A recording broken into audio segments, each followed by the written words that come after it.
Mirza আব্বাসকে challenge মনে করছেন কিনা? না, আমি কাউকেই চ্যালেঞ্জ মনে করছি না, বরঞ্চ আমি তাকে একজন ইন্সপিরেশন হিসেবে দেখি। আমি শুনেছি এবং কিছু সময় দেখেছিও যে তার একটা বিশাল লম্বা সময় ধরে তার হাতে আসলে রাষ্ট্রীয় ক্ষমতা ছিল।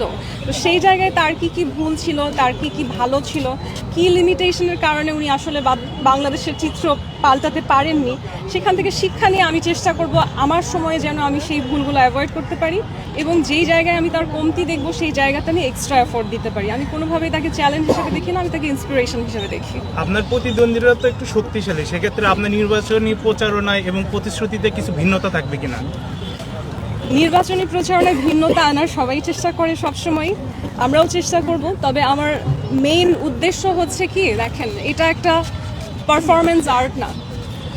পারফরমেন্স আর্ট তো বোঝেন যে আমি সৌন্দর্যের জন্য একটা কাজ করলাম কিংবা হচ্ছে একটা সুন্দর স্ট্র্যাটেজিতে আগালাম, কিন্তু আমার কাজটা হচ্ছে একটা দায়িত্ব গ্রহণ করার চেষ্টা। সবাই যেটাকে প্রতিযোগিতা বলে, এটা প্রতিযোগিতা না।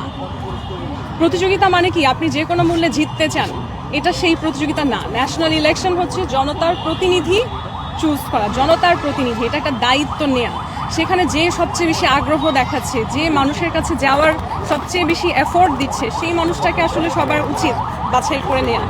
যদি আমরা এটা প্রতিযোগিতা হিসেবে দেখি, তখন কিন্তু এই যে আক্রমণগুলো হয়, তখন আমরা ভাবি যে যে কোনো পর্যায়ে এই মানুষটাকে জিততে হবে।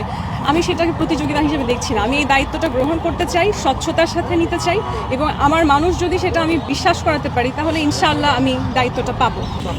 দেখুন, দল একটা মনোনয়ন দেয়, এটা একটা অফিসিয়াল প্রক্রিয়া, কিন্তু সবার বোঝার জন্য যে নির্বাচনটা হয়, জাতীয় নির্বাচন হচ্ছে, সেখানে আসলে একজন প্রার্থী বাছাই করা হয় এবং আমি যদি প্রার্থী হিসেবে সংসদে গিয়ে জয়ী হয়ে বসতেও পারি, সংসদে গিয়ে বসতে পারি, সেখানে কিন্তু আমি আসলে আমার দলের রিপ্রেজেন্টেটিভ হিসেবে বসছি না। আমি সেখানে বসছি আমার বাংলাদেশের জনগণের রিপ্রেজেন্টেটিভ হিসেবে। এবং সারা পৃথিবীতে যখন ইলেকশন হয়, তখন এখন স্পেশালি উন্নত দেশগুলোতে কোনো মার্কা, কোনো দলের উল্লেখই থাকে না, শুধুমাত্র মানুষটার নাম থাকে, প্রার্থীটার নাম থাকে। এই মানুষটার উপর দেশের ভবিষ্যৎ কতখানি নির্ভরশীল, তিনি দেশটাকে আসলে কোন ডিরেকশনে নিতে পারবে, সেটাই হচ্ছে আমাদের মূল্যায়ন করার বিষয়।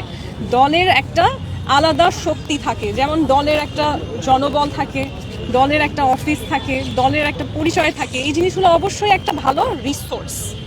এরকম অনেক রিসোর্স তো আমার আরও আছে।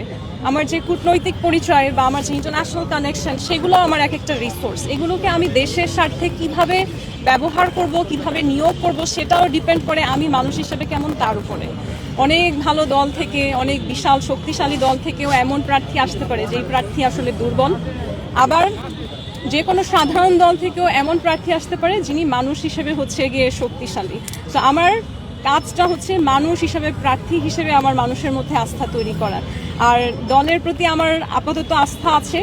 আমার মনে হয় যে আমার যে ভিশন নিয়ে আমি বাংলাদেশকে যে উন্নত পর্যায়ে নিয়ে যাওয়ার জন্য আসলে রাজনীতির মঞ্চে সরাসরি যুক্ত হয়েছি, আমার দলের সাথে আমার যে আন্ডারস্ট্যান্ডিং, তাতে তারা আমাকে নৈতিক জায়গায় সম্পূর্ণ সমর্থন করে।